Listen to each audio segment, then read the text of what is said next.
welcome to the Forest City London Music Award Week. SoundCheck for Success, keynote speaker with Ken Caillat, obviously. What's behind a song? What does a song mean to people? And it means so much. It can mean something individually.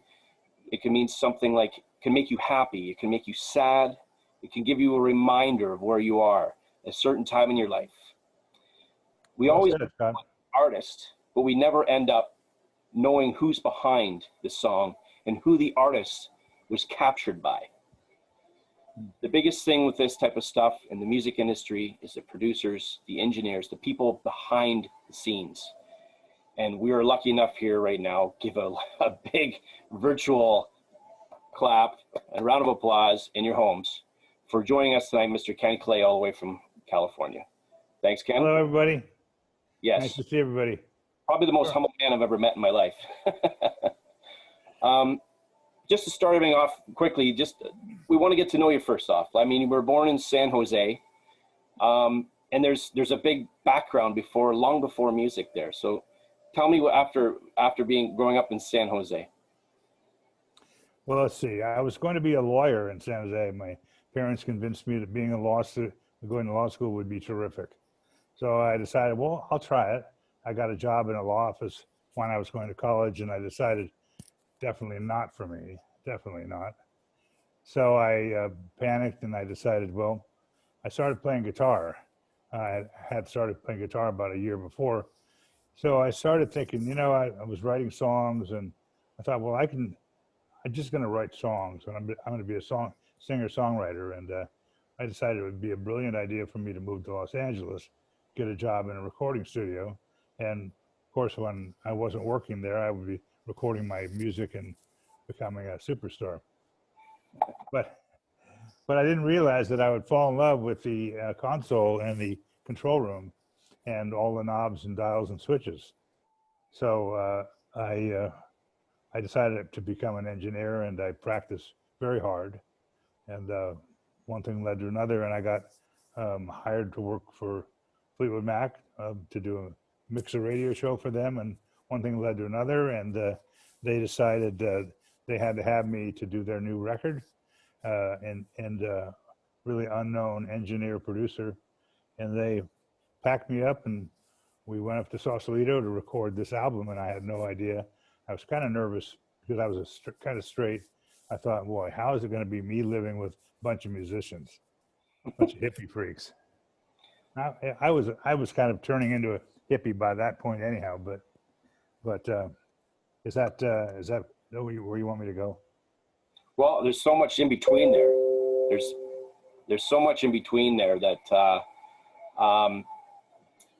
I've learned about you and stuff that you did. Obviously, where it really went before the Fleetwood Mac thing there with Wally Hyder, and you left law school.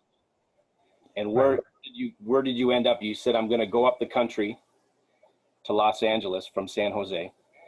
Yeah, my girlfriend was actually breaking up with me, and she went down to LA and to visit her mom. So I said, okay, well, that seems like a good direction to go. I had tried to get a job in recording studios in San Jose, but they were all like just one-trick ponies. Right. Studios in LA.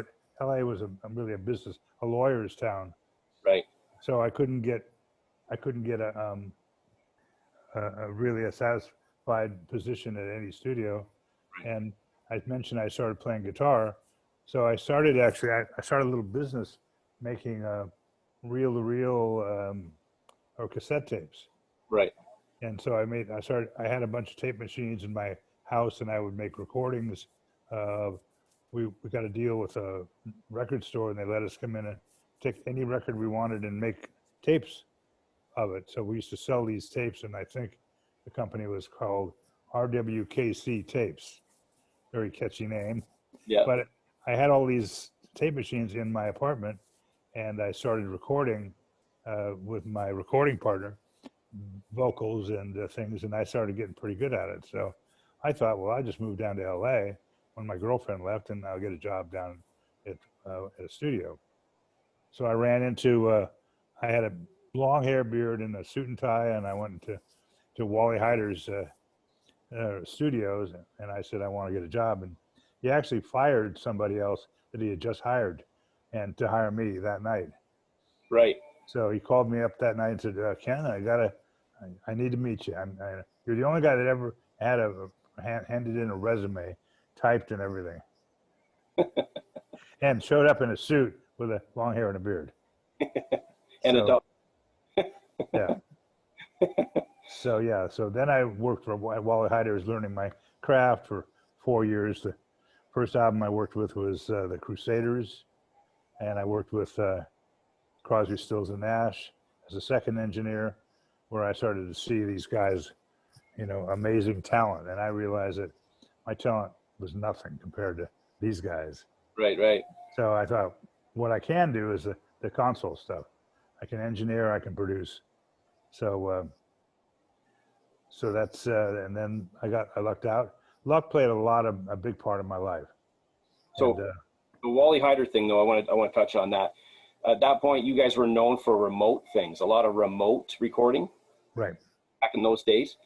That was Wally Heider. I had 3 big studios. Right. But the foundation was that he had these remote trucks, and so his pitch, because he used to be a big band leader, and Right. he would send these trucks out to record big bands. So then when he decided to start being commercial recording, he would record bands, and he would offer them free mixdown time if they would come in and record and mix in the studio.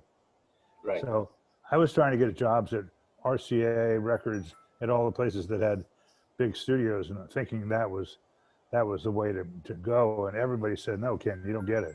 Go to Wally Heider's, because when you think about it, who records live albums? Only Right. big bands, successful bands. Right. So you're going to get to work with all these successful bands. And I did. I worked with, Procol Harum and Paul McCartney and George Harrison, amazing things. So we got a couple questions here. The one, anything to do with Stevie Nicks and Rumours, we'll get to that when we get to that point.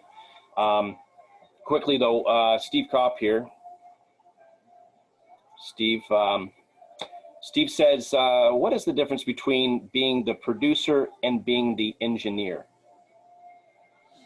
Well, the engineer does most of the work. So the engineer is responsible for choosing the microphones, placing the microphones on the musician, and then the producer might say, "Gee, Ken, the guitar sounds great, but can you make it sound brighter, or make it sound more reverb? Can you do something along the line?" So the producer basically directs the sonic session, right. And an engineer really makes the sonics. So with the Wally Heider stuff there, thank you for that. Thank you, Steve, too. Wally Heider, technically, they were behind the Monterey Pop, Grateful Dead, Live, and Right. Jefferson Airplane. Obviously that was a bit before you were probably mixing, but did you see that stuff come through the tape rooms and stuff like that? Sure. I went to the Monterey Pop, and Wally was there, and it's always fun. In fact, they used to have Wally Heider's was in Hollywood on Cahuenga and Selma, Right. and right down the street was a nightclub a jazz club called Shelley's Manhole by Shelley Mann, and we used to run these cables down the back alley of the into the club, and as a young kid, I was rolling these cables up with beer all over there, and people urinated in the alley and I remember one session I did in New Orleans. It had rained afterwards, and I was rolling up these heavy AC connectors, cables, and this guy came up with his jacket, really fancy jacket, hanging over his shoulders, and he had this beautiful woman on the arm. He looks at me and says, "My God, man, can't you get a regular job?" So, how old were you then? 22. Yeah. 24. But I wrote in my book, I said, if you're out there and you remember me, fuck you. I love it. That's yeah. That's fantastic. And again, if anybody has any more questions at all, please let us know. You can do it right there. You can text away, or you can send a private message, or even a message on the panelist side here if you want.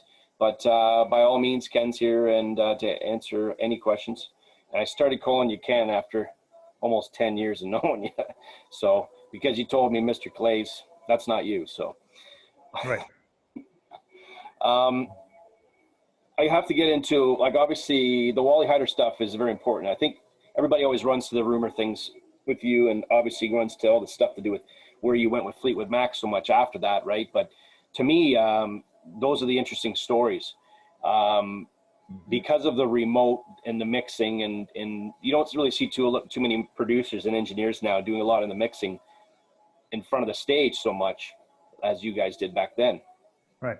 You would go to a TV show with Fleetwood Mac, and that was basically the first time that you mixed them and you actually met them, right? And no, actually, we Wally Heider recorded their live broadcast of the King Biscuit Flower Hour, and then they came back and they accepted Wally's offer to come to the studio. And I got a call from my traffic manager saying they want, because I was kind of the top engineer for rock and roll then, and they said, "Hey, but Fleetwood Mac wants you to work on Saturday." I said, "Nah, I don't want to." I said, "I never heard of them, Matt. First of all, they were just new," and I said no. And my friend Biff Dawes said, "Oh no, Ken, you got to take this," you know. So I went in there to Saturday morning, and they came in, and it was one of those sunny days, and I was feeling good. Fortunately, I wasn't hungover, I think, you know. Yeah.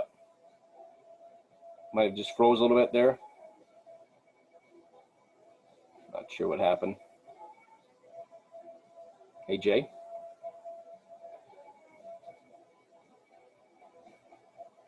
Jay. Your producer, Jay. Where are you at?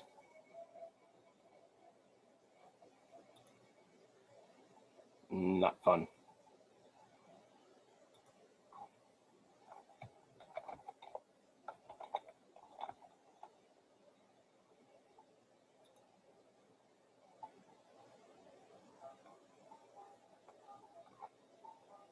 Perfect.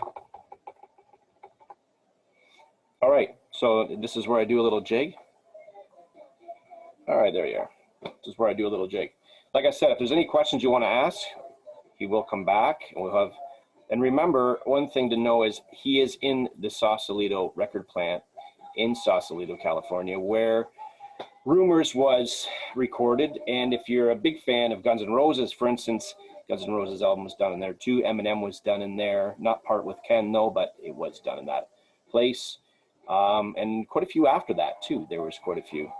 We're chatting through here. If there's any questions you want to ask as we go along here, hopefully Ken signs back in a moment, which might be quite interesting if he doesn't. Thank you everyone for joining us. I guess this is where I sing a tune or something. And we're going to get into different segments on that. We're going to talk about his book a little bit, hopefully if he signs back in. I hope Jay is listening to me. Are you listening, Jay? Jay, our producer, you're supposed to help me now. You're supposed to play music or something.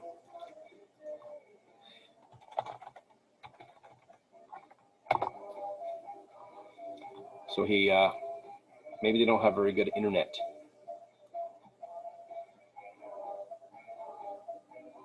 One second here.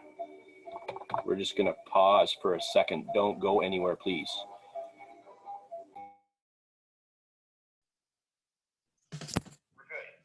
Sorry about that.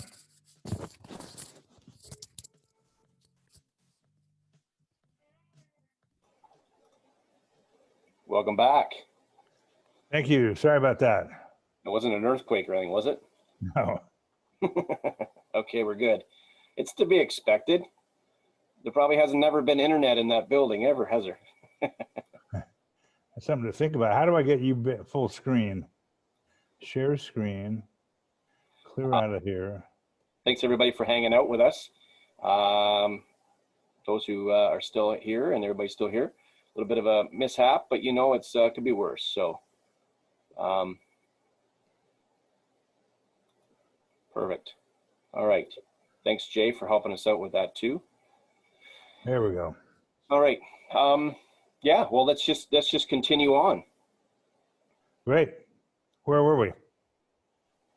Well, we were just talking about a little bit about the Wally Heider stuff there, obviously.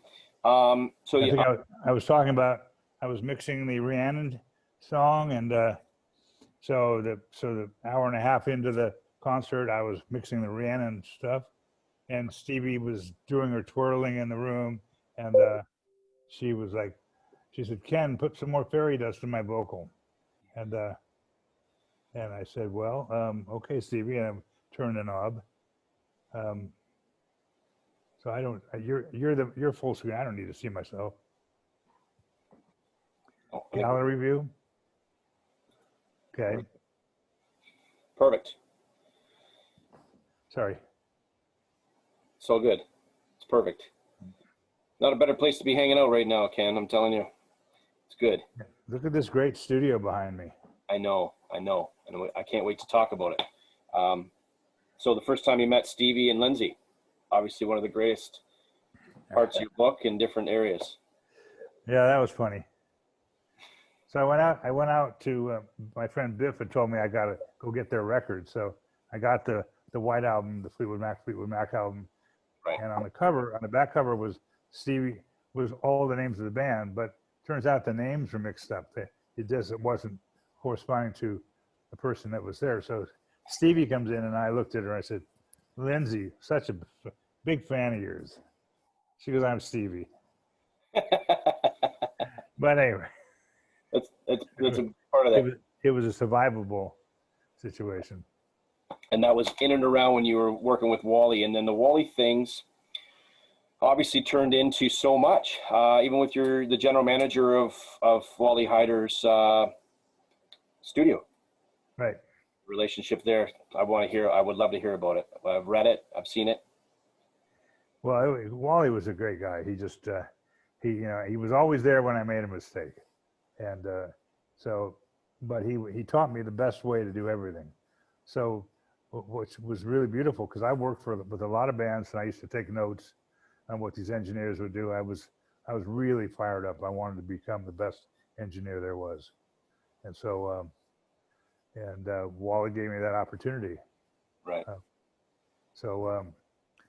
I did a Joni Mitchell live album. I did, well, I don't know, Procol Harum, the London Symphony Orchestra. No, wait, Edmonton Symphony Orchestra. Yeah. Is that the same time you did the George Harrison? Right about the same time, in '73, I think. Whenever Concert for Bangladesh was. In Toronto, Ontario. Yeah. Right. And that was all basically the same around doing the remote stuff, basically, that you started off, right? Sure. Wow, fantastic. And that's your 2 times to Canada. I did another time with the Hudson Brothers. Oh, yeah? But I don't really count that as yeah. They weren't really a band. They weren't a real band. So we get going from there, and we talk about your relationship with Wally. Obviously was great. That studio still exists. It's changed hands, obviously. But did you ever work in that studio again after that? Actually, the studio does not exist anymore. It was sold to Matt. Who was the last person that owned it? Did they bury it then after that? Oh no, he froze it. It got torn down. Oh, did it get torn down after? Well, the Wally Heider's is now a restaurant. You can. There's a restaurant on the corner of Cahuenga and Selma, and I had lunch in there, I don't know, a year ago, and I walked in and I said, you guys are missing a point, missing a thing. I said, right over there, and I pointed to a spot. I said, there used to be the grand piano there, and Jackson Brown was playing, and I was sitting right over here. I was taking a little break, and there was Jackson Brown came in to use the piano, and I said, you guys should mention something. Right.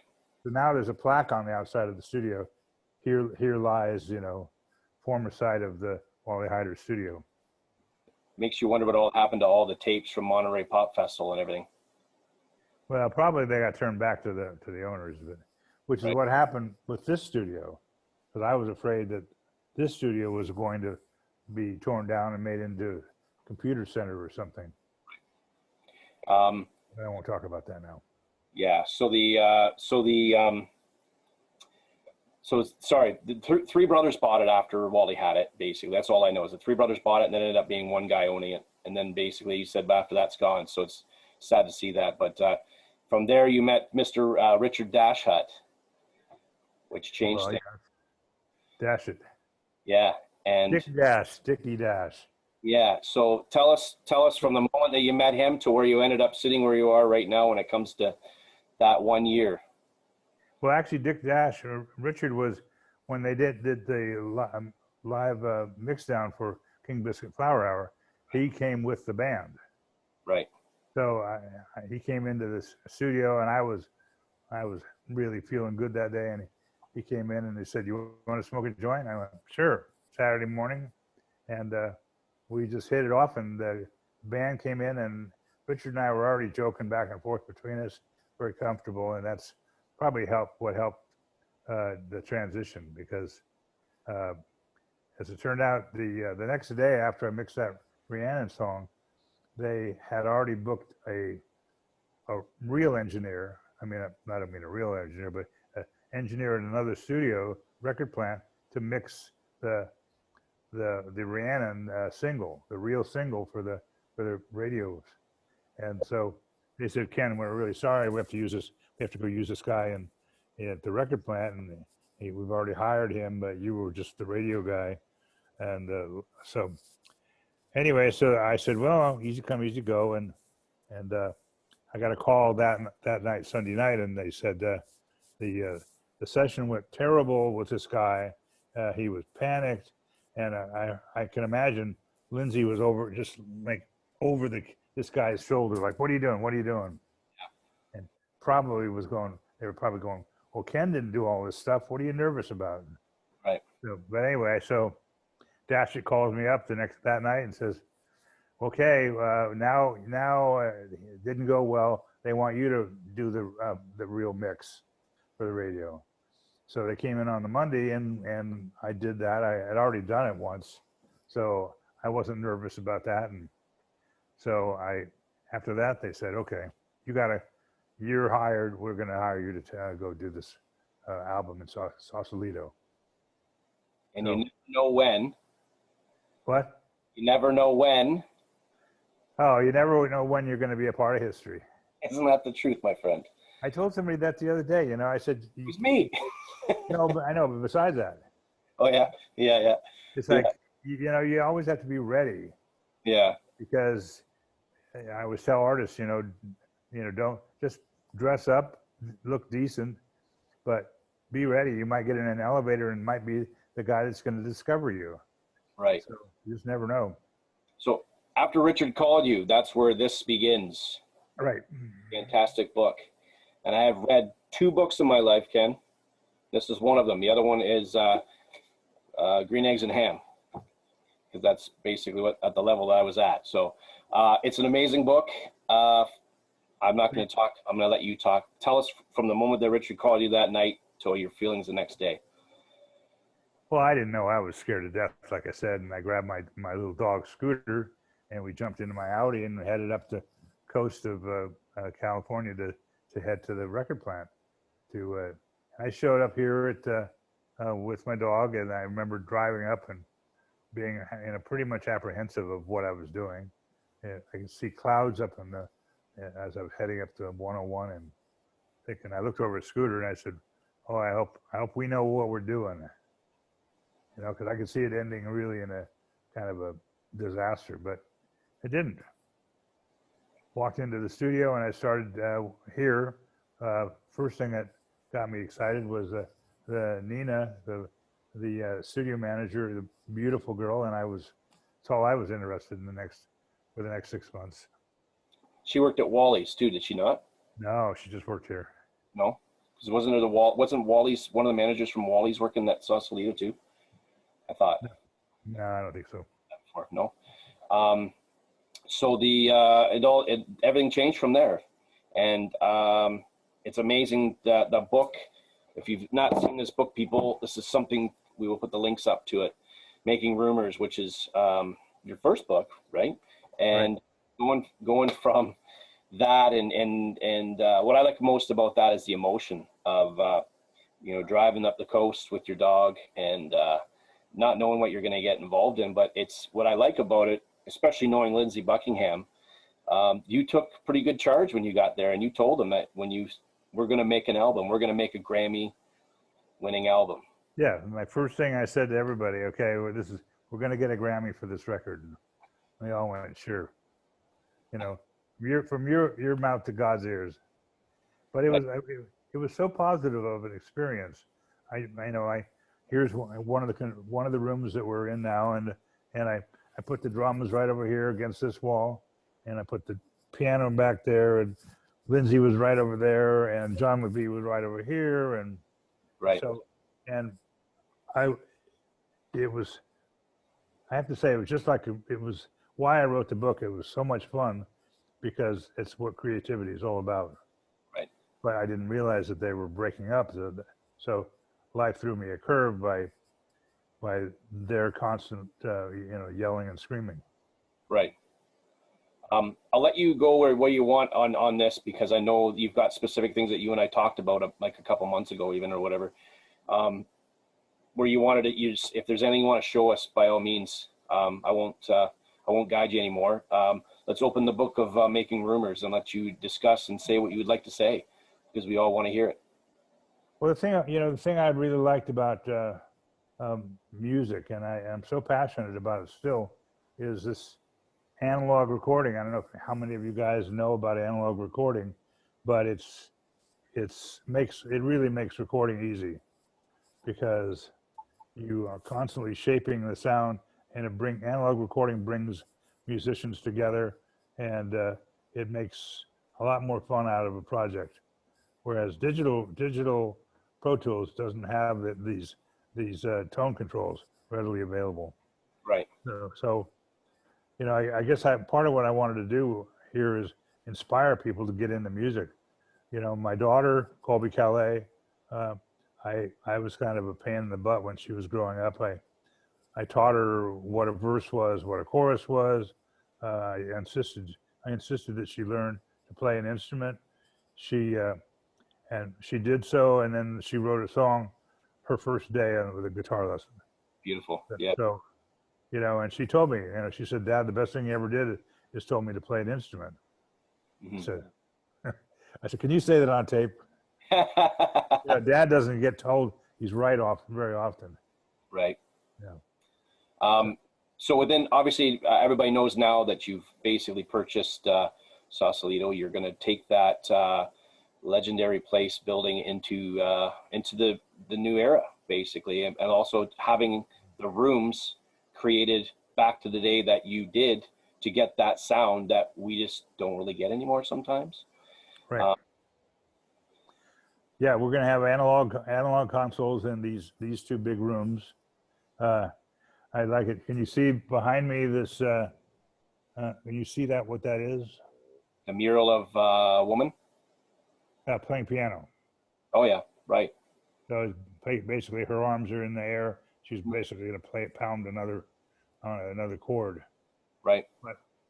So this is what studios have inside, and I think it's pretty.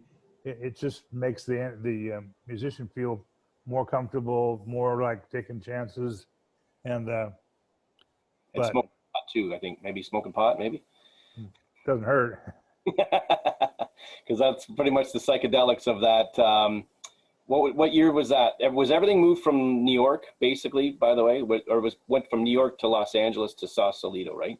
Basically. Well, the record plant. Yeah. So the record plant had a New York facility, and then they had an LA facility, and then they were so busy still in LA that they decided to build the studio up here. Right. And it was an overflow studio for them for the LA studios. Beautiful. But this guy Gary Calgren, he was like, I think he did heroin or something, but he was the guy that wanted to have these swirly things and creativity, And his idea was that you would be so comfortable, if he could make you so comfortable that you would never want to leave the studio, just Right. spending money, 24 hours a day. Right. Right. Oh, And basically you're in Studio A, you said? Was that correct? B. Studio B. And basically all the studios are like that all the way through, all the psychedelic look. Oh yeah. Wow. Well, so Metallica came here in 1990, and they wanted to use the other room, which was a duplicate of this room, but they said they wanted this. The ceilings here are about 14 feet, and they wanted to have gigantic cannon sounding drums, and so they raised the studio ceiling by 30 feet. Really? In Studio A, it goes up like crazy. Wow. It goes up to 40 feet. That's amazing. We can totally get lost in talking about all the different things, but there's, I do have to get to a couple here. Of course, talking on the Rumours and talking about Stevie Nicks, which I know we're going to get into some cool things from that album. So James asks you, Mr. Caillat, what was it like to actually work with Stevie Nicks? In your opinion, did you think during the Rumours era that Stevie would be as big a rock star icon as she is? Well, who knows what an icon was, but she was certainly a feisty girl. She was her own individual. She was in love with herself. She was really talented, and those are great things. Christine and Stevie were both powerful women. They live in a man's world, and I'm not being sexist or anything, but Christine could swear with the best of guys, could drink with the best of them, and she was part of a blues band for a long time. When Stevie came along, younger, prettier, and Christine kind of had to figure out, is there a place for two women in this band? And I think Christine was very happy to share the spotlight with Stevie, so she didn't have to always play sing on every song. Right. But Christine and Stevie were best of friends, and they used to. When they moved out, they moved to a hotel together down the Sausalito. They had adjoining rooms. So Stevie was. I knew she was going to be great. Right. Because you that to a certain degree, and in your book too. Yeah, one day I was in this control room over here, and Stevie comes running in the room, and she says, "Guys, stop whatever you're doing, and I have to play some. I just wrote the best song ever," and she wrote "Dreams." And she sat down at the piano and started playing this "Dreams," and the rest of the band started having the road crew bringing their instruments in, and they started kind of banging it out in the room, and then we had always had all the studios set up with mics on it, so they were able to go right out and we hot off the presses, we'd record it while it's fresh in their minds. Right. And the interesting story about the Stevie did the Dreams vocal, and because it was so new, she was very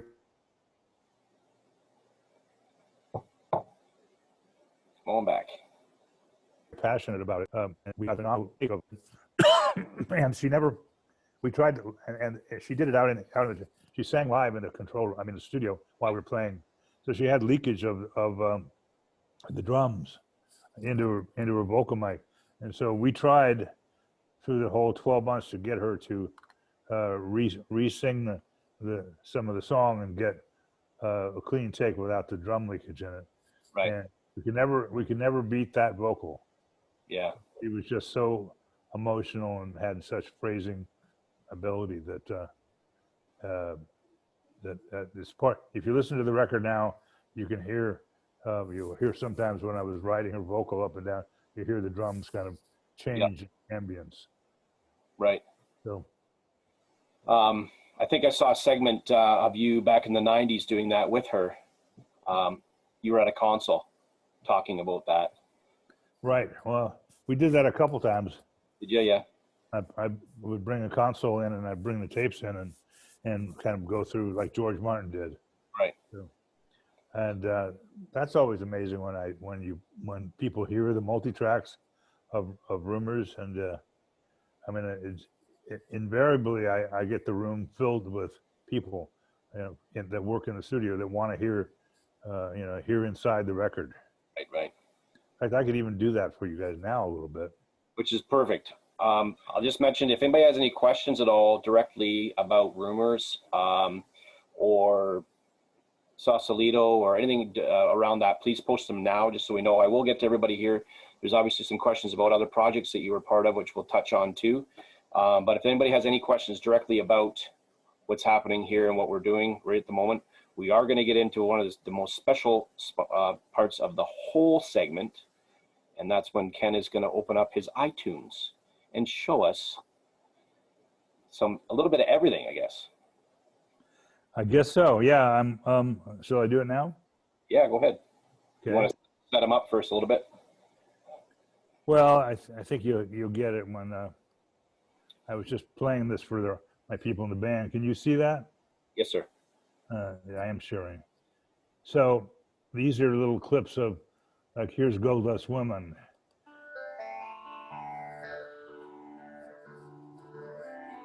Is that loud enough? Yeah, it's perfect, Ken.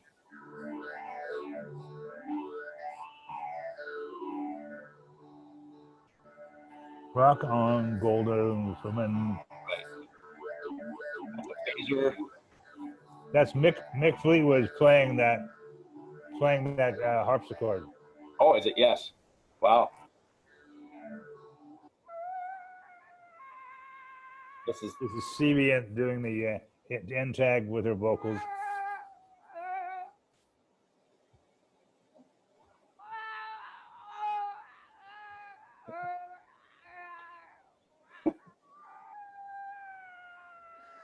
Now, when you're driving down the road and that comes up on your car when you're driving at a stoplight and you've had the music cranked and then that comes on, what does everybody do when you're at the stoplight? Look at you. Or... Oh yeah, usually cops turn the lights on, but that's I mean, people, it's so amazing. And I love what I do, because those are all those parts of the record that are woven in, that when you listen to the record, you might hear a vocal, but you don't think that's what she was doing. Right. And when she recorded that, we had gotten everything done. We did some breaking glass for the end of it to have just all this cacophony of sounds. Right. And then Stevie said, okay, I want to go out there and scream and howl like a witch. And we said, okay. So she proceeded to get herself in shape for that, which meant I believe she went and got some Cavassier, and she applied a liberal amount of Cavassier with some marijuana and a little bit of cocaine until she was just right. Yeah. And musicians can just figure out where they are when they can get that magic vocal. Right. And sometimes I think that we take it for granted too much when an artist comes in to sing their lead vocal. They come in, they're driving on the freeway, and they know they're going to do a lead vocal that day. And how do you prepare for doing a lead vocal that sometimes is forever? That's going to be what you're known for forever. And it takes figuring out what to do to get yourself in that completely relaxed situation where you would just let go. And that takes a special engineer, special producer, special confidence in the artist for them to come and say, I'm just going to maybe make a fool out of myself. So in that particular case, on that vocal, she had her Cavassier, she had everything, and she was feeling good. We dimmed all the lights. Everybody was kind of ready to applaud her, and she went out to the studio, and she was twirling in the background, and we had mics everywhere, and so she was howling, and she had her headphones on, and she was, well, you can see she was inspired. Right. But anyway, part of what I love about being the guy in the studio, I see all this stuff. And part of what my book is I talk about it. This is what an artist needs to do, and this is what it's like to be a part of it. Right. So I mean, I just love it. So I could play some more stuff if you guys wanted to. Oh, for sure. This is what we're here. Here's some Go Your Own Way, some pieces.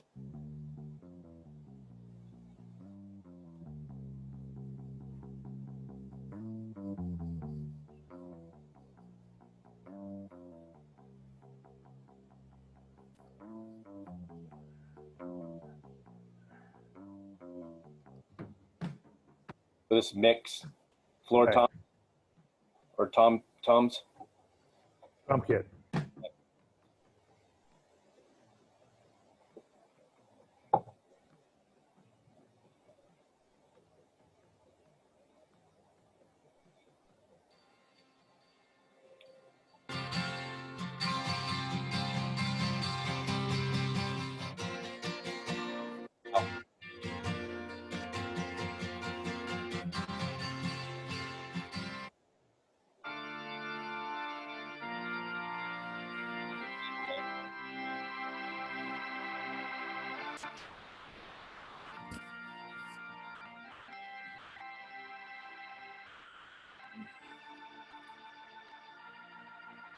So like I said, if anybody has any more questions regarding Rumours or Celito or Mr. Caillat, I'm not keeping an eye on the chat over here, which I should, but I got too much on my screen going on. Perfect.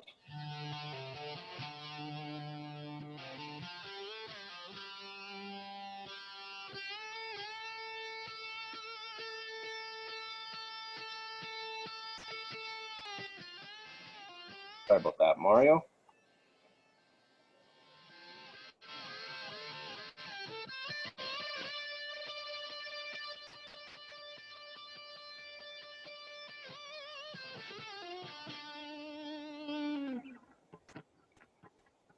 We have a question for you there. Yep. Would you consider Lindsay one of the top 25 guitarists in the world? Yep. Yeah. He's amazing. He's really amazing. You know, do you know how he got this? His to be such a good guitar player? He was sick.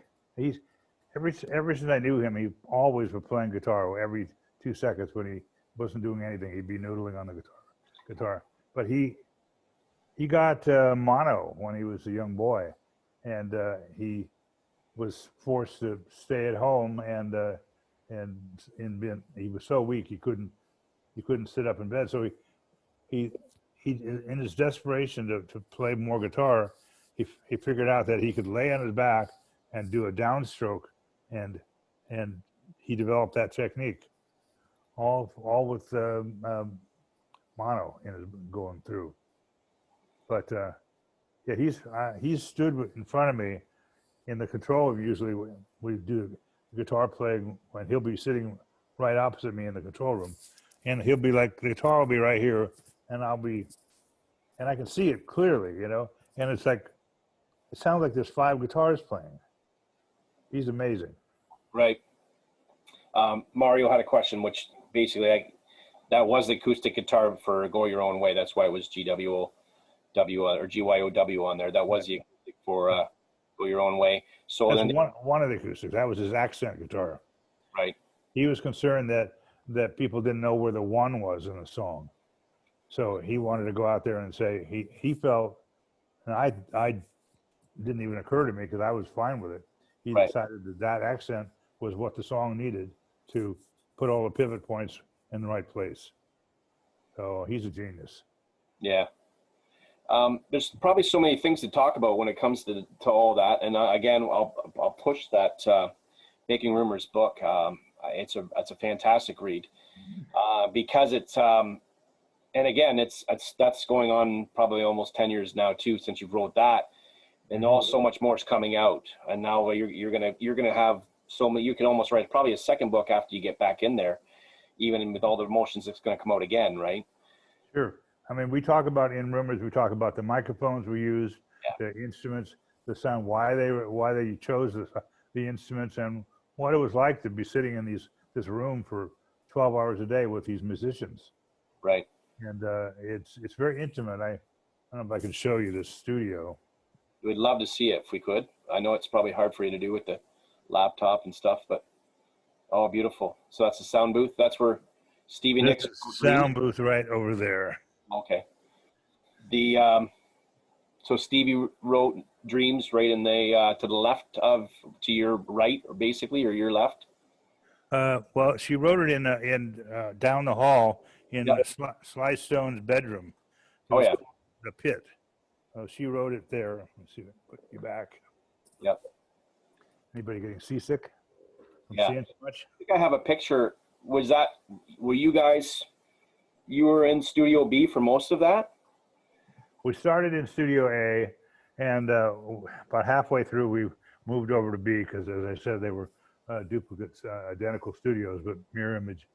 And because the piano kept going out of tune, and we had a piano tuner, we called him the Lunar Tuner. Right. And we would have the piano tune almost daily, but we didn't realize there was something wrong with the tape machine, and it was running slightly off speed, depending on what the current in the city was doing. So we would try to play a part, and suddenly the piano was out of tune with the basic tracks. Right. So we moved everything over here, but before we figured out that was a problem. Right. And I've got two really good photos. I believe this is studio. Yeah, they're both Studio B, I think. But again, I wasn't there. It was a little bit before my time. A little bit. It was before my time. Yeah. This, I'm going to say it's not Mick, it's you and Richard. That's me and Richard, right? Yeah. So I couldn't see who was looking at you though. This is Chris Morris. He was our second engineer. This is Studio 4, Wally Heider's, and that's no longer. It's an office building right now. That's not from Sausalito. No. Somebody has it. Wally Heider's Studio 4. Somebody has it marked wrong online. I got another one here too. Then tell me this one here. This is not the same, I don't think. Yeah. Remember how we were going through stuff online together, and I was telling you about all this stuff. It's all right. even where you were born was wrong. Yeah, you got that out of Wikipedia, right? I never saw that.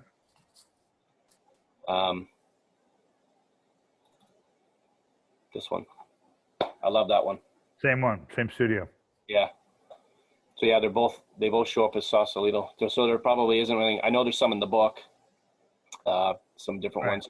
And I like the picture. Chris Morris right there. He was our second engineer. Richard Dashett messing around. Lindsay having fun, uncomfortable fun. Yep. So. I'd like to have that one blown up, to be honest with you. That would be one that I would like to have on my wall. It's pretty awesome. It's a time. Yeah. So the obviously going into, I do want to bring up one thing about Rumours before we go too far, because everybody always likes to probably ask you that, but I asked you lightly about it. I see sometimes you do go a little bit to town on books, in the book and stuff, but about Lindsay, about working with Lindsay, working with coming in as an outsider. I mean, with Rumours, before you got to Tusk, it was, I would say, easier with Lindsay. Say it again. So basically, with working with Lindsay and things like that was obviously easier with Rumours than it was after that. But we just say with Rumours, that you were coming in as an outsider, first time kind of working with them on that sort of stuff. Working with Lindsay was much easier with Rumours, obviously, but it was still trying though, right? Right. Well, no, it was pretty good. He and I and Richard used to go cruising for the women in Sausalito, and he was kind of reluctantly a friend. He was a best friend with Richard, and Richard was like my best friend, and so he had to kind of hang with me. But so we all lived together in this house, a record plant house up the hill, and I would drive my front wheel drive Audi down this windy road, and Richard called it Ken's Wild Ride. Yeah. Richard said we would arrive at the studio before we left the house. Right. It was that fast. But Lindsay was always never very happy sitting in the back seat grumping. Um, What I loved about it, he loved me, whatever I wanted to do with making his guitar sound good. So we kind of had this, he could do tricks and I could do tricks on his tricks. right. But there was a lot of fighting did the fighting really start at the very end? I mean, we have to say it took 12 months. It's an unheard of nowadays. It took 12 months to make it. You had 365 days and $1 million on Warner Brothers. Right. Well, fighting started? Not because of that. The fighting started immediately. So the first day I was there, and Stevie and Lindsay were screaming at each other, and John McVie was John's girlfriend. John's wife threw champagne in his face. Right. And so he was dating somebody, but yeah, it started off right off the bat. And then Mick came in, and his wife had just told him that she was leaving him for his best friend. And right. So it happened immediately, and they were just brokenhearted, but I think I told you that one of the things that I was really excited about is Stevie said she talked to her business manager, and he said, and here's why that took us 12 months. The White Album, the Rumours, the Fleetwood Mac album was still climbing the charts 8 months after we were in the studio. Right. So basically, having the album climbing the charts had the label execs doing cartwheels. So they didn't care what we did, as long as that record, the first record, was still climbing the charts. We could do whatever we wanted. Yeah. So that was pretty nice. But the fighting was something that went on, and Stevie's manager said, "Look, Stevie, if you guys can keep on track and make this record as good as your last record, you'll be superstars. You'll never have to work again." Right. And Stevie said, "I just don't want to be a cleaning lady anymore. I'm tired of being poor." So she came into the room and she said, "Guys, I've made up my mind. I don't want to be that poor. I don't want to be a cleaning lady. Let's make this record. We know we're all breaking up, so fine. Let's break up, but let's make this record because our life depends on it." And I thought that was pretty cool for this little 23-year-old lady just to say, we're gonna, it's more important to make this record than you and Lindsay and all of the parties. And so so we did. So everybody said, "Okay, you got a deal, Stevie. We'll continue on. We'll make this record, and we won't pay attention to the fighting." Right. So. I'll get to a couple questions here. We're going to we'll go a bit off track of Fleetwood maybe, but we'll come back and then we'll get into some of the where you went from there. Steve asks, you went from working with Fleetwood Mac on Rumours to working on Germ-Free Adolescence by X-Ray Specs, probably your only foray into punk new wave music. What was that like? What? Who did I work with? Can you see it up there? No. Germ-Free Adolescence? Did you work on Germ-Free Adolescence? Nope. I guess not. Sorry. Boy, a lot of things that I get credit for. No, I didn't do it at all. Wait, we should ask Steve. Was it good? It must have been good. Anyway, great job on Germ-Free Adolescence there, Ken. Thank you. In my sleep. This one's from Melanie, which I apologize, Melanie. I didn't get into any of your messages here, your questions. But Melanie, of course, like me, did you enjoy working with Frank Sinatra? Oh yeah, I never worked with Frank Sinatra. Wow. I did a record with his. I was working with a company that we got masters of great songs, and we converted it to 5.1 audio. So Frank, I think he was dead before I started. So, but it was a great. I had the Capitol Records sent over these 3-track tapes, and I don't know if anybody knows what a 3-track tape is, but you've heard multi-tracks, 24-track, 16-track. Well, as the industry was growing, their first was mono tapes. Then they came up with stereo tapes. They decided they could widen the head and have 2 tracks of tape. Then they said, hey, we could put a 3-track in. 3-track was perfect for a big band stuff, Frank Sinatra. So they would put these engineers would put the orchestra hard left and right down the center was a Frank Sinatra lead vocal. Right. So, you know, I got to hear the lead vocal unaffected, and I put reverb and things on it. But no, I never met him. I would have loved to. I recorded him. Old Blue Eyes Is Back, and whenever that tour was, Wally Hiders did. But so he must have still been alive. You said he walked by you or something once or twice or in the past, though, right? Well, when I did that show, yeah, him and Gene Kelly, I remember that. Gene Kelly, Frank Sinatra, and Lucille Ball. Right. We were on a sound stage, but we didn't talk. He didn't go Ken. Yeah. And I didn't go Frank. Yeah. Yeah, you told me you don't talk to Frank. Melanie has another question too. Did you ever record at Muscle Shoals? Nope. Yeah? Nope. No? Where's the Marshall Tucker stuff that you did? Live. Was it all live? Yeah. Yeah, stage. Right. I wasn't sure if any of that was done in those areas. Yeah. Wow. So that's there. Thank you, Melanie, for that question, and thank you. And then we do have. He did say he thought it. Steve did say he thought you were the executive producer of that, but you weren't. Obviously, of that punk band we just discussed a second ago, and he said it was a good album too. X-Ray Specs was the name. Well, so what happened when I was working at 5.1? It was my company, and we did a lot of converting the song albums to surround sound 5.1. So because it was my company, they gave me Credit.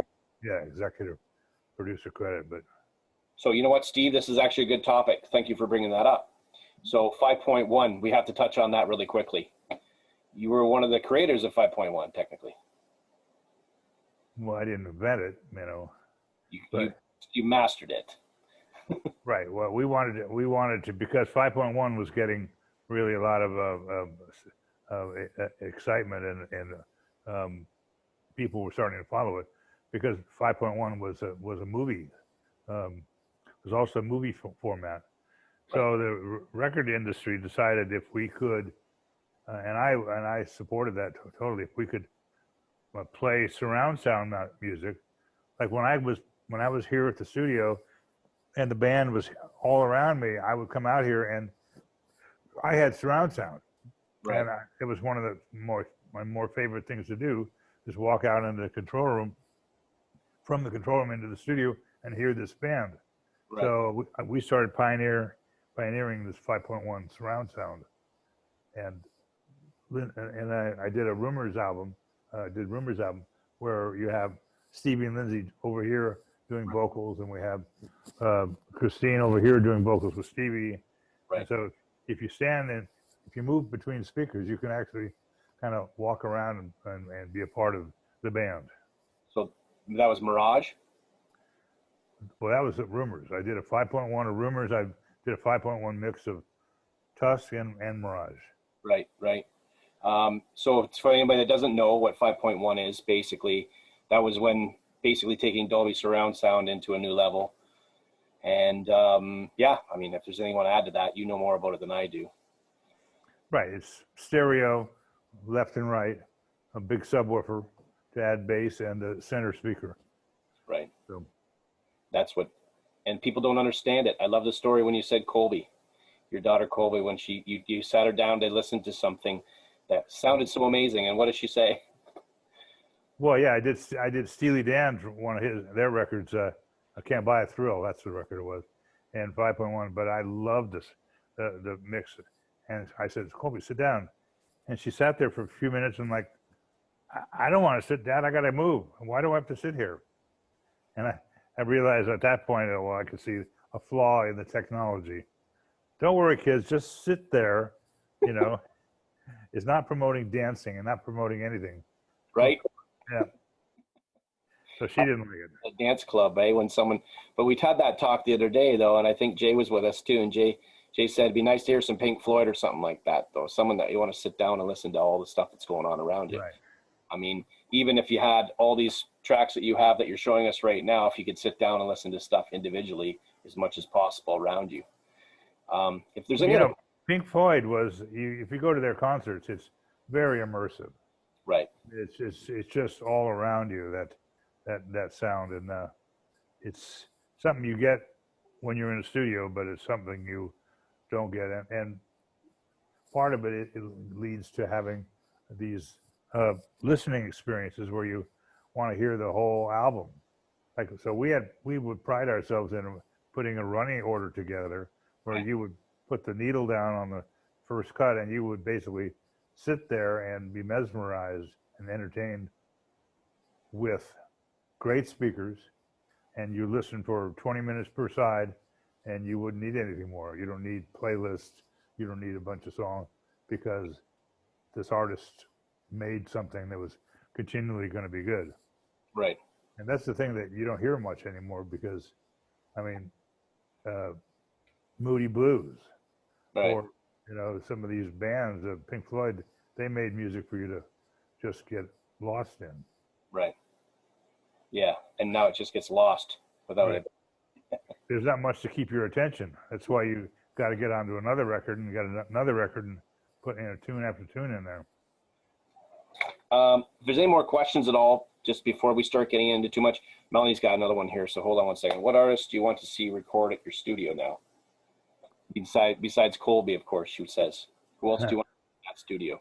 Well, I don't know. I'd like to get anybody. Colby was tremendous. Maybe Jason Mraz. Any band. I want to do this promotion where I get some new artists to come in and watch me recreate how we did Rumours, and then I want to hand the studio over to them afterwards and let them use the technology to create whatever they want. Mm-hmm.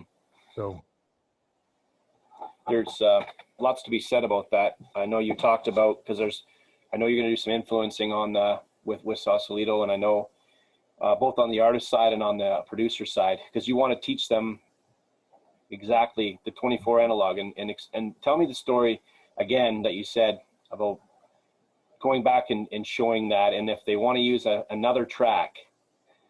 Oh, right. So see, I've got this kind of complaint that Pro Tools is too easy. It makes everybody lazy. So Pro Tools, if anybody knows, you can have any number of tracks. You just say, okay, I want 100 tracks. And then, whereas when we were doing Rumours, we only had 24 tracks.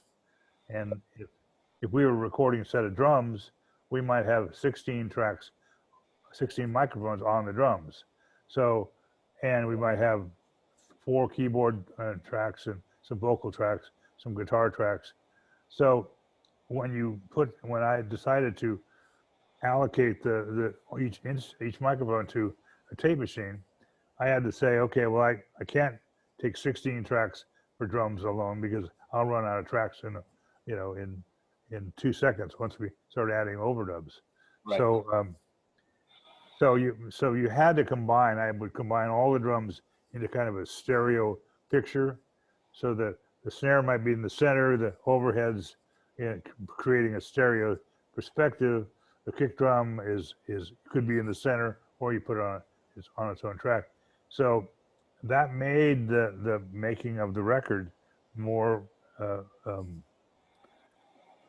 don't know what word I'm thinking, but you had to be involved with it.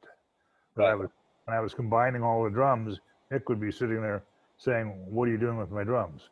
Make sure I can still turn up the hi-hat if we need more hi-hat in the mix." Right. So we had to participate in all this other stuff, and I might EQ, put some more treble on the hi-hat to make sure it cuts through on a particular song. Right. Anyway, what you're asking about is, so I thought I would like to do a part of an analog challenge with people.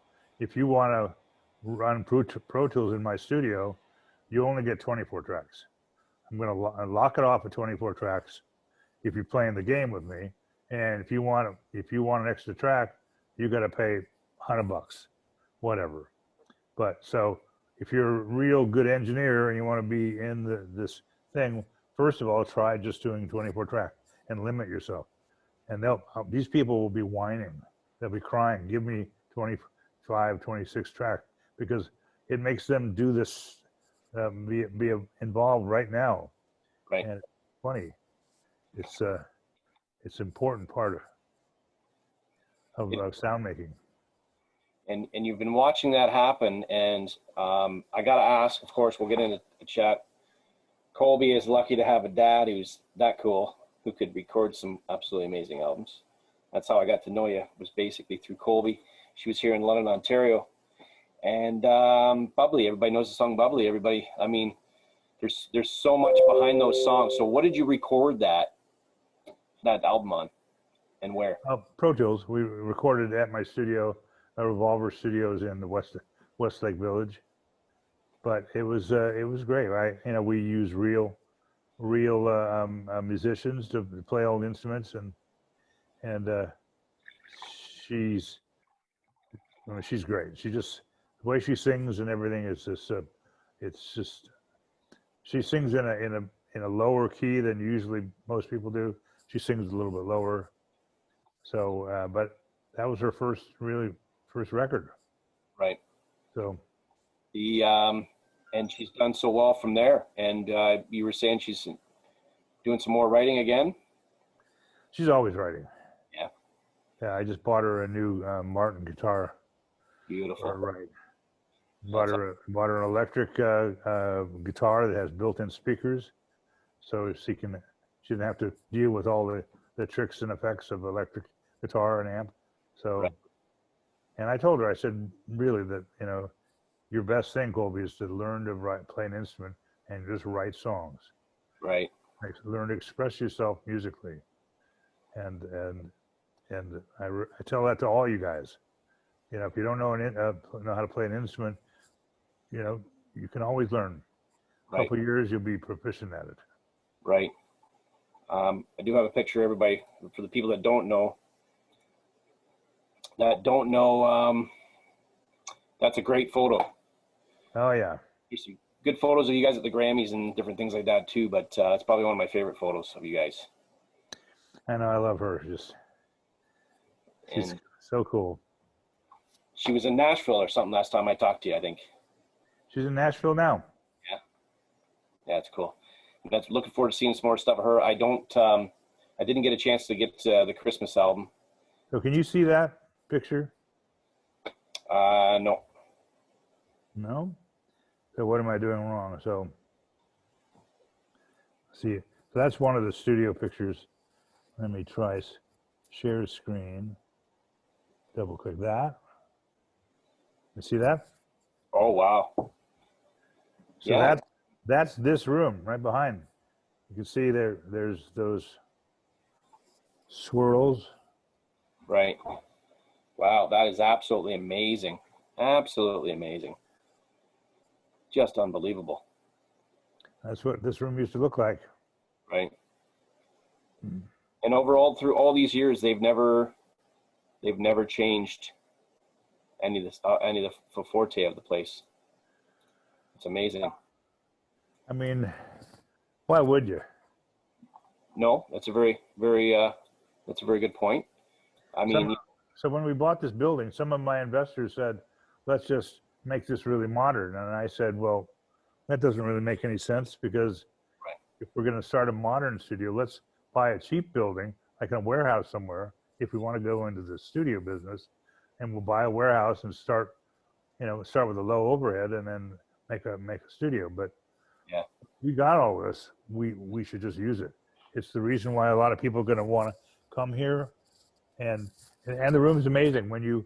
If you could hear my voice in this room, it's so natural.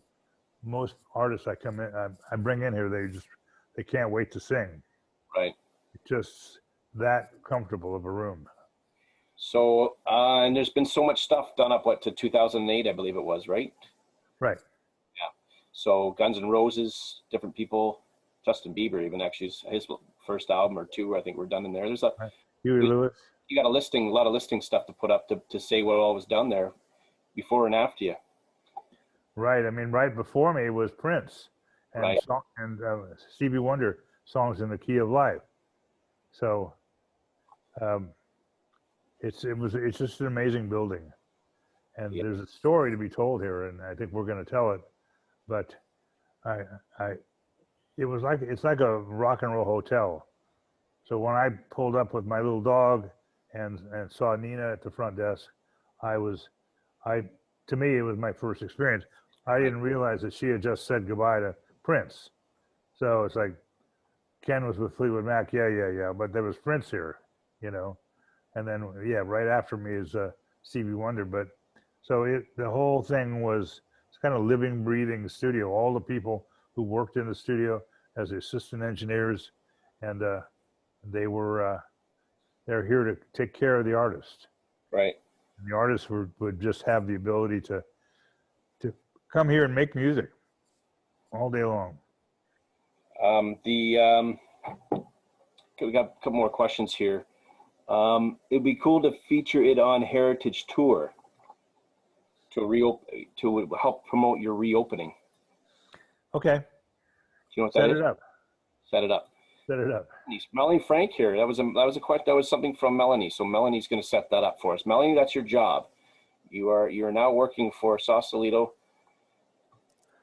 California. You can just me personally. Do me a favor. There you go. Yeah.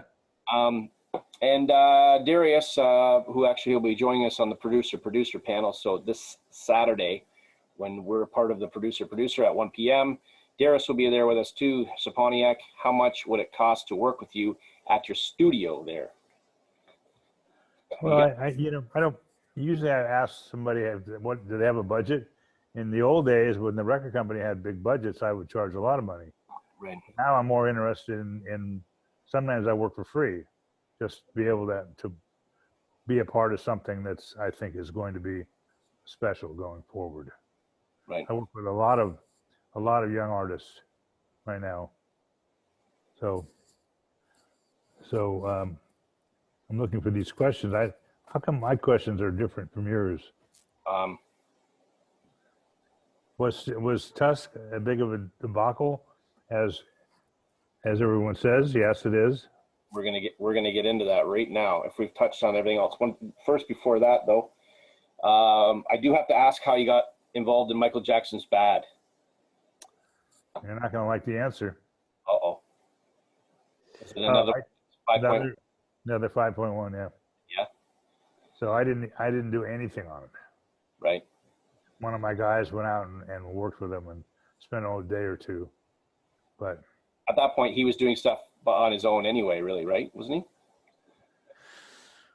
Yeah, I guess so. I don't know. You have to, from now on, I have to preview these interviews because it makes both of us look. Not at all. Your company's all over it. That's not really. It doesn't make me. It doesn't bother me. I just look it up and see, and I've always seen your name tagged all these different things, and there's a good reason for it because it was something that you created. So I think it's still a good thing. Good point. Right, exactly. So there's a lot of stuff in the past, and I want to know, aside from the Rumours, what was your favorite project prior to Rumours? What was the thing that really you look back at before Rumours? Joni Mitchell live. Yeah. I did Miles Viles. I recorded her, I think, over 3 months and a bunch of cities, and that was all my passion for guitar sounds and audience sounds. I pride myself in that record being a 50% of the audience mics and 50% of the close mics. Right. So when you listen to a lot of the Joni Mitchell was, they were out in outdoor venues, and you can feel the air, and you can feel in the concert, right, the emotion and the people and the energy. I just want to make sure before we go too farther here about is there anything else here that people want to ask? I'm just making sure. I'm looking back on the chat here because a lot of people are talking about stuff. Hey, Megan, how you doing? James, Mark, lots of people on here. Hello. Thank you for joining us. So I guess let's go right to Tusk, and then we'll end up talking more about. We'll finish off with you telling us what you're going to do with there and the inspiration moving forward. But let's tackle Tusk.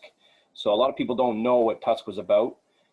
You have another book which I do not have yet, called Get Tusked, and it's the same as Making Rumours, but it's in a different direction. So when Rumours came out, it was supposed to be this great thing, and it was, and it took 12 months. After that, they were supposed to do a follow-up, and you were involved, and you and Richard were there. And Right. what is the course of what, a year or two after? Yeah, probably 2 years. And let's get into that. How did that come about again for you? Was it automatic? Yeah, it was automatic. Nobody was going anywhere. The record sold gazillion records. And I think we were selling 800,000 units a week. Right. And I was getting royalties on that. And so I was like, are you kidding me? And, I was the guy who produced it. And so I was single at the time. And so that was a good thing too. But yeah, when we decided to do the Tusk album, we knew about when we were going to do it. And we were hanging around with the Beach Boys a little bit. And so the Beach Boys said, why don't you do your next record at our studio, Brothers Studios, in Santa Monica? So we went, and Richard and I went over there and started designing the room over there and ordering consoles and getting the paperwork done, the legals work done to do the next record over there. The band was all excited that let's do it at the studio where Brian Wilson is. Okay, so sorry, just to jump in there real quick. Good, please do. Sausalito, why, besides financially, was that pretty much the only reason why you went to Village to build your own? Village Studios is where Tusk was recorded, the second album, the next album after Rumours, just so everybody knows. Well, it was Village is in Los Angeles where we all lived. Right. So the band apparently chose the record plant initially to get out of town because they were having too many people, the attorneys, they were having too many meetings. So they said, let's get out of town where we can be alone and make a good record. Right. So after being in there for 4 months, here in 4 months, they said, we don't want to go anywhere for the next record. Right. So it turns out that when the Beach Boys offered us their facility, they would let us design a new room and everything else. Everyone was all for that. Right.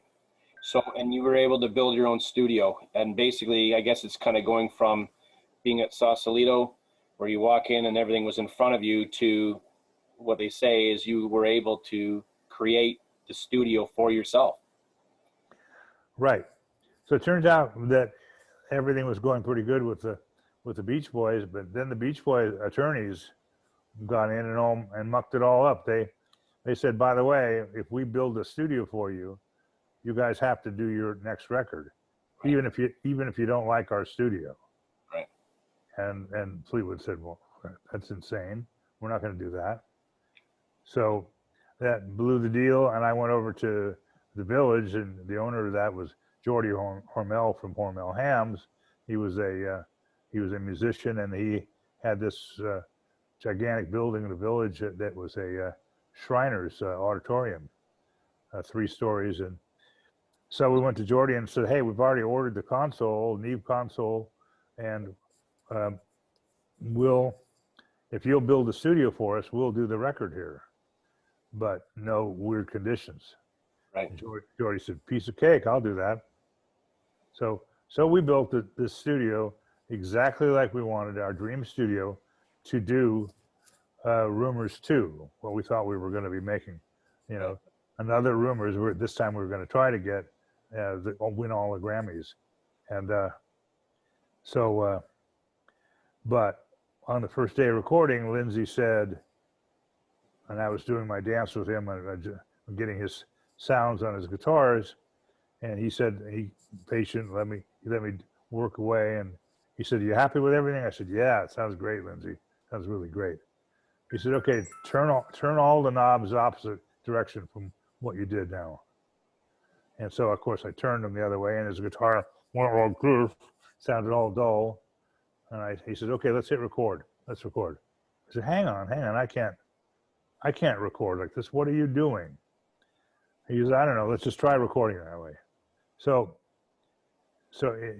in hindsight, all of us were planning on, the whole band was planning on recording Rumours 2, and Lindsay was absolutely not planning on doing that. He wanted to do anything but what he had done before. Right. So, and most of the book is, the Get Tuss book is talking about how we're dealing with Lindsay, because he didn't know how to really communicate with us. Right. He didn't know that he didn't know what to do, what to do next. So his only way to do it was just to do it. Right. So, and that was a really kind of a psychological thriller, because he kind of held us all hostage to his eccentric ways, and as I told you before, well, it was a challenge. So that kind of leads into some questions too. So James, do me a favor, just throw that one you want there. You got a good question, but if you can just put that on the question and answer page there, James, that would be fantastic for me, please. But yeah, Mario asks, was Tusk as much of a debacle as the media reported? We've had this chat. I love it. Absolutely. I mean, we all showed up for a year. Stevie, Christine, everybody's friends would show up for the year, and we were fully intending to make this great record. And we were, some days Lindsay wouldn't come in. Then he started saying he wanted to have complete say, or he would quit the band. And eventually, was a picture in the book of Mick and John McVie sitting there with gaffer's tape across their mouth, because Lindsay didn't want them to have any opinion. And John McVie's bass was in the trash can in this photo. Right. And at one point, Lindsay took all the tapes and built a studio at his house to basically have us not have any input. So he would just record for a week or two and then come in. So we were all trying to figure out what do we do here. Right. And I know Mick was working behind the scenes saying, Lindsay, you can only push the Fleetwood Mac fans so far. Lindsay was going with distortion on guitars, distortion on vocals, just trying to figure out where would Lindsay go and what was his fans like. But again, he didn't sit down and say, guys, I need to experiment with this. Can you kind of give me a little bit of leeway? He didn't know what to say. He just was an asshole. Right. And they say that basically. Did I say that? Yeah. I love it. That's why I was treading lightly when we talked about it last time. But I mean, it was a fiery rage sometimes, right? I mean, people would say that he would show up and have these moods and run around the studio. Well, yeah, I mean, it didn't help that he smoked a lot of pot, and then his girlfriend was a cokehead, Carol Harris, and then so one of the first days when he was doing that and telling me to turn the knobs the other way, he came in he had freaked out the night before or that morning before, and he had that that afro kind of like, and he went crazy in the shower and cut it all off with scissors. Yeah. And then he actually took his pants, his Levi's, and cut them too. He was just like so frustrated. Really? So anyway, just kind of a wild man. You don't know really how to handle it. So all that stuff's in Getting Tussed. That's your other book, Getting Tussed. Pardon me? Good friends with Denise Bent? Sorry, hold on. I'm doing an interview right now. Oh, okay. I'm sorry. Are you? I live a block away, and so I'm saying hi. Denise said to stop by and say hello. Okay. Can you the front door open? Could you close it? Close it. Thank you. Sure. And Brian Wisner said hi to you. Okay. Good seeing you. You need help. Thanks. If I got a card over here. Sorry. Go ahead. No problem. So that's all in the Get Tuss book, which basically we should pop those links up. We'll make sure that goes on our links and stuff like that. So, sort of just wrapping up a few of those questions here. During the Tusk sessions, did you and Lindsay end up locking horns, making you ever want to just walk out, since it was a new era style record and not the real follow-up sound to Rumours? From James. Yeah, we had a lot of arguments, but you know, I had a really good support team of engineers, and the band was there, and they knew what was going on, and mine was a balancing act with Lindsay, and you know, I in hindsight, I think maybe I was a kind of an asshole too, because my art was making sound good, but he was just if he would just wanted to make something dirty, I could have done that, but he was like this. He sat down, he taped the microphone to the ground, and he was screaming to the vocal, and then it just was ridiculous. But anyway, I think I told you the other day what I really appreciate about the record is his songs are all grunge, but if you listen to the girls' songs, they're beautiful. Some of his best guitar work. So, and I don't really understand the mindset behind that, because if he thought his fans would want him to be grunge, he excluded the girls' songs from that. So 2/3 of the songs from the album are beautiful guitar rendition, Beautiful Child, you know, Sarah, just amazing. So, yeah. Sarah from Stevie was one of the best highlights from Tusk. That's what James said. So yeah, for sure. For sure. Basically, I guess it's always been said that John, Mick, and Christina basically could have put their foot down, but they didn't. And what do you think the reason for that would be, if you want to answer that? Well, they didn't want him to quit. You know, it was all a well-oiled machine, and they did actually put their foot down 20 years later. Yeah. You know, recently when he said, I want you guys not to tour while I finish my record. They said no, and he said, "Oh, I'm going to quit." They said, "Quit." Right. So they put their foot down, but at that time, I think Mick was just trying to find a happy medium and get the record done. Right. But, yeah. And it's, I mean, it's history too, right? And it's not one that basically a lot of people sort of talk about as much, even though those songs are on the radio. And basically the Rumours album cover has just been one of those ones that's kind of floated around for so long. Like I told you, it's amazing to see the young artists that are playing the songs. There's young artists that are watching us right now that I know play those songs. You know, I think Dreams and things like that, to watch a young guitarist like Colby sit down and play a song like that, and it's happening all over the world, which is fantastic. Right. But we'll wrap up in a little bit. I do want to touch base with you a little bit about the Sausalito there, but we won't keep it too long because it is probably you are busy. But I want to thank everybody for hanging out with us for sure. So one thing about Tusk, though, the song Tusk, Mario has a question about that, but Tusk technically was the opening song for them, technically, on all their shows, was it not? Is that how that came about? Right. Well, Tusk used to be called the band. It was a warm-up track for the band. Right. They would play that dun dun dun. So they would come out on stage and get, you know, and play those licks and have so the stage mixer can get the levels on everything. Right. But it's one of the last songs we recorded. Is it? Yeah. Kind of funny. Mick walked into the studio one day and says, "Guys, I have a brilliant idea. Let's make this song. Let's use USC marching band." Yeah.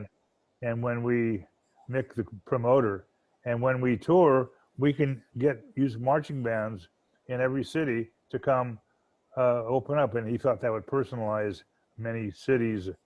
So we had the USC marching band, but his idea was then every city they'd have the local marching band, which he did a few times. Right. So that's actually Mario's question there is, what was it like to record the USC marching band? You know, it's surprising. I showed up and I had the Hyder's recording truck. I had them bring everything, but I didn't have we didn't think it through. I didn't know that a marching band can't play without marching. That's great. Right? I mean, the guy said to me, I said, okay, well, you stand here. I'm going to put the horn mic here and the brass mics here. I said, well, we can't sit there. We can't stand. Yeah. We had to march. We can't play without marching. Right. So I'm like, what? Wow. Sure you can. I'll hold your legs, you know. That's great. So we had to put our heads together, and hiders went and got a bunch of shotgun mics, and then we realized that the whole marching band, there was like 80, 90 people were there, and we didn't have headphones for 80 and 90 people, and even if we did have headphones, we don't have enough headphone amps for 80, 90 people. So we were like, and we're in the middle of Dodger Stadium, and we're paying for it, and we're looking for solutions on this. And I said to the guys, I said, what about the orchestra leader? Could we just give him a pair of headphones? Right. And he could just, Duck. you know, baton his way through the whole thing. So that's what we did. And the marching band did their thing, and we recorded it on a separate 24 track. And so we had to do a lot of shifting when we were playing the two tracks together, the Right. basic track and the horns. In fact, you could hear at one point that the machine got out of sync a little bit, and I had this knob and I could control it, and I twisted the knob, and you hear the horns go, and Mick said, "Genius, Caillat, genius." And I went, In the middle of Dodger Stadium. in the middle of Dodger Stadium. Yep. That's fantastic. Did Steve and Christine almost leave the band because of the song Tusk? Someone said that? I don't know. At that point, I think they were, well, they might have if they got one of their songs pushed off the record. That Right. would be grounds for leaving. But I think by that point, they were just going with the flow. Christine was in love with Dennis Wilson. Dennis Wilson was there all the time. Stevie had her own boyfriends, and they'd show up, you know, for a year, just show up for work. Yeah, pretty much. And how long did that album take? I don't even know if I even ever saw that. A year. Yeah, a little over 13 months. Yeah. Wow. It's not like, you know, the thing was we were all enjoying each other, and we just went and part of making a good record, we just kept changing parts out. Lindsay would have another idea for a part, or Christine would have another idea for a keyboard part, and it's like we were coasting on the laurels of Rumours, and we could just spend the time. Right. So I know it seemed weird, but we didn't think about anything about taking 12 months. It's not ready yet. Still not ready yet. Is all we knew. Yep. But anything else you want to add about Tusk? Like, what's one of the funniest bloopers or something that happened that you remember that will stick with you forever? I don't know, boy. I mean, I probably didn't know something, but I can't really think of anything. Put you on the spot. Yeah. You got to think about it before the end of the. So we'll wrap up the very end of our thing, and I appreciate you spending so much time with us. Obviously more than we planned, which is great, but people are enjoying it. So, but I can tell you one thing I did. So for Tusk, I invited my girlfriend. You got it. Okay. My first date with my future wife. Okay. Was to do the Dodger Stadium and do the Tusk album. So as they say, I had her at Tusk, you know. Oh yeah. She's like, well, my boyfriend just took me to Dodger Stadium to record Tusk. So pretty cool. So she told everybody that at work the next day. Yeah. Of course, that allure is worn off now. We've been married for 41 years. So now it's like she rolls her eyes when she says it then. Oh yeah. You showing up here again? Yeah. She still gets mad at me, kind of like, you're going up to Record Plant again? Yeah. Can't you let that go? Isn't there something to do? Right. Well, no. So ending things off, Ken, basically with having a good chat about where things are going now. Where's Ken Caillat going for the future? You got this great plant. You've done so many amazing things that we're all fans of that, you know, where are things going? Well, you know, I'm all for working with new artists and develop new artists. I have a company called Artist Max, and what we do is we bring in, basically it was because of Colby. When she signed her record deal, they put her out on the road with opening for the Goo Goo Dolls worldwide, Right. and she had no experience whatsoever. But she called me and like, Dad, I'm kind of freaking out here, and so we got people to go with her, and choreographers and coaches, and they were videoing her every day, and they're saying, well, look at how your hands are doing, you look awkward. And they made her learn to talk to people. She would talk and just, how you doing? Good. And then so they would say, no, Colby, they say, how are you doing? And you guys, Chicago, you guys are great. Right. So I saw that these coaches are really professional. They're the same coaches that you see behind American Idol working with the people. So I thought, with Artist Max, why don't we bring in all these coaches and bring in young artists into a place where they could say, what do you think of my movement? How am I looking? How's my vocal? Give me training. Right. And so we've created this. And so my future lies working with young artists and bringing Artist Max here and starting to look for auditions and trying to get a new artist base out of Sausalito, because Sausalito back in the day, the hippie days, it was musical, and I believe that it's going to people are going to start coming out of the woodwork that have talent, unbelievable talent. So Right. the other thing I want to do with this studio is I want to show everybody what you could do with analog. And I believe every studio should have a small analog board. I mean, I won't take. So the thing about analog boards, there's a volume control down at the bottom. It's called a fader, and right above it is the basically tone controls, equalization. Right. So and it's made for engineers and producers to brighten up the sound and make the sound more exciting. And so I believe if now modern bands will come in and they have that ability to grab this knob right here and turn it up and basically make the song, make that instrument sound like it's on steroids, it would really do a great thing.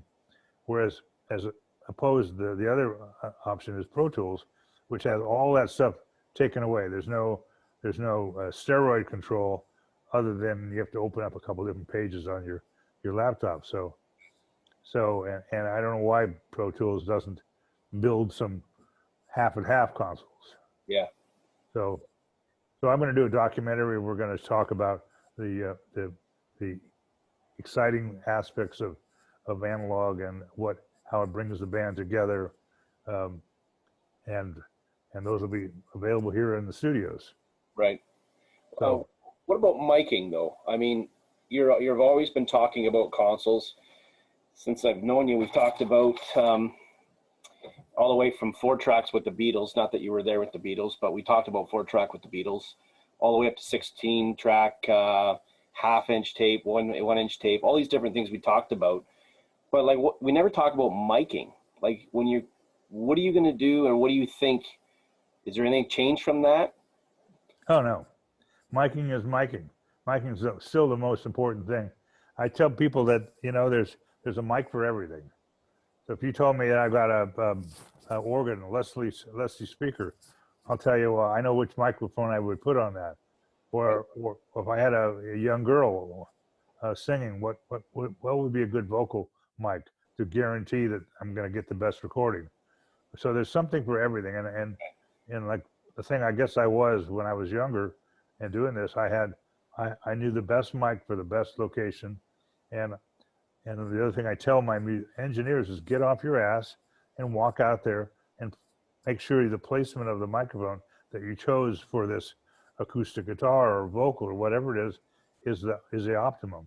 Make sure you listen to the instrument. Make sure that is it what you want to hear, because half of the time these guys just think there's a plug-in, they put a plug-in on it, and that's perfect. Right. But no, you know, maybe a different microphone, or if you had EQ, you would do something different. And that's a lot of people don't talk about that type of stuff. And I would imagine going back and not putting words in your mouth, but going back and working as a remote engineer must have taught you a lot about how a mic works back in the day. Well, yeah, you had to. If you made a mistake, you couldn't use the track because there was so much leakage from the other instruments. Right. You know, or the same thing with audience mics. Right. You know, you want to put the audience mic where it picks up the most audience and the least sound from the PA. Right. So there's a trick into that. And so when are you going to start the stuff that's going on at basically Sausalito is basically just wide open rooms now, probably since 2008? Right. So when are you going to start doing, what are you going to do? You're going to... Well, we're doing here. I'm up here now. I was here last week. I'm going to be here next week, and we're doing acoustic tests where we need to do things like check the wiring, because in the time that since they closed, there have been mice have gotten in and maybe they've chewed up some of the wires. So we need to make sure everything's working perfectly. And I think we'll be running something within about 6 months. We'll probably in a year we'll be fully running. So I'm very excited about it. Yeah, I think everybody is. I see a lot of posts online. I see a lot of unique things. I think a lot of people are very happy to see it. Where that's going to go and what you're going to end up teaching people going forward. So, so I guess you answered what you're going to do and where you're going to go, how you're going to go about it. Do you have anything that you want to say? I mean, you told me about history, but well, maybe if anybody's got a song, if they think they're the next Michael Jackson or the next Colby Calliat, send me your music. Let me hear it. You know, my email is ken@artistmax.org. Right. So, and you can order my book. You can do that. You know, you watch these people on TV now that are doing COVID with no audience, and I wish I could see the audience. I wish I could see. Yeah. You know, it's kind of like I sit there and I think I say something funny, and it's like that didn't seem very funny. I'm sitting by myself in a room. This must be all you guys can drink, but I can't. Yeah. We've kept you for a couple hours now, so I appreciate that, and obviously longer than we wanted, but you're going to be part of our event on Saturday again. I'm blessed because I've been talking to you for years, but just to have you involved, I really wanted to fly you up here because I knew you would have loved it. We would have got you some cowboy boots. We would have got my wife some cowboy boots. Yeah, we're going to get you a cowboy hat. We would have got you all set up. You know that show Longmire? Is that what it is? I have no idea. Netflix. It's like another show that it's cowboys in central Canada. Calgary, yeah, probably. There's actually the big country scene up here. That's what I thought you've been talking about every time you mentioned it, but it's actually probably more of the TV show that you're talking about. I don't know. But yeah, we'll get you a cowboy hat though. But you got better cowboy hats in San Jose than we probably do here anyway. I got a big head. I can't really wear hats.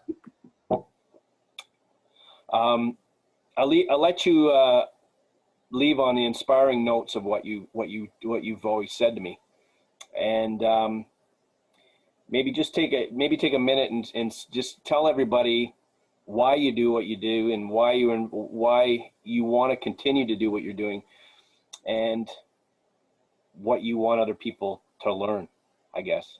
Well, I think I'm inspired by music. Music makes me young again, and makes me feel good. I had a kid tonight. He's going to Berkeley School of Music. He got a free ride, but he came here and played some music for me, and played me 2 songs. And I told him he should probably play with a capo, and then because he was playing bar chords, and the guitars don't really like to to sing with bar chords that get kind of muted. So I said, if you put a capo on there, you could get the guitar to ring out more. So it's just the passion I have for music, and it's easier than you think, really. It's, you know, all of you guys should, if you're interested in music at all, don't be afraid to get into engineering. It's really easier than you think. Just all you have to do is listen and say, oh, I don't like that, or I do like it. You make it sense. And, you know, I listened to this kid, and he was playing the guitar, and I said, you know, I just might, I might put in I said, there was so much space in the song. I thought I said, you could have played, we could add a pedal steel, or we could add some organ. There's nice pads where you can create space in the music. And he said, well, that's what I'm trying to study, is composition. And so to me, I heard right off the bat, you know, place things that I could add to make it. Right. But so could you guys. Right. You know, I mean, if I need to start a school for that, it's a blessing. Right. Just listening to your ears and making, I mean, I think it was a crime when people stopped using big speakers and they went up to earbuds, because it's, you know, listening music to music should be a group a thing. It should be not just you're sitting and listening on your earbuds. But I mean, I used to have these big speakers hanging up in my living room, and I would use them, and I'd bring girls over and here listen to these speakers. And, you know, it was a social thing. Right. So. Yeah. Things have changed. Yeah. Things have changed a lot. And then we've talked about that quite a bit. And then you're gonna fix a lot of stuff that's scaring us all when with the music's going the way that it was. Well, I hope I'm not promising too much, and, you know, but I think so. I mean, I want to do some, like I said, live videos and documentaries, and me and some of my older friends that do this all the time. Before we die or go senile, let's get these things on video and people could learn. Right. So I gave you guys my email. If you guys ever got any questions, send me the questions. If they're negative, send him the questions. So. Well, thank you very much for joining us. If anybody's got any quick questions, and I think we might have one more question here for you.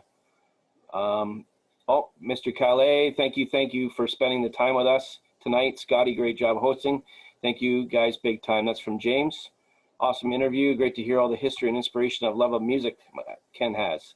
That's from Sherry. And yeah, and I mean, there's a lot of people messaging here. Melanie, thank you for the interview, Ken. It's fantastic. We've Scotty, great work, man. And we'll see you Saturday, my friend. Okay, not if I see you first. Thank you very much, Ken. TIST Max. Sorry, I'm just putting in my name. Fine, that's fine. We got a couple more here too. All right. Repeat the email address. Yeah. Okay. Perfect. And have a magnificent evening, my friend. And right. Thank you for being down there anywhere. And we're looking forward to lots of stuff.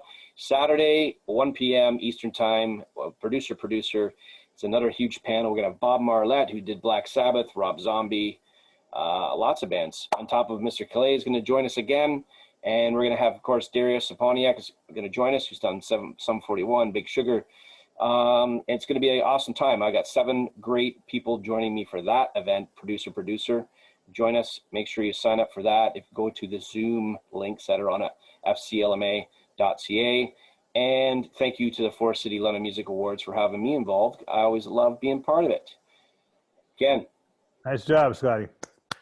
Have a good day, my friend. See you. Wonderful. Thanks, Bye. guys. Thanks, everyone.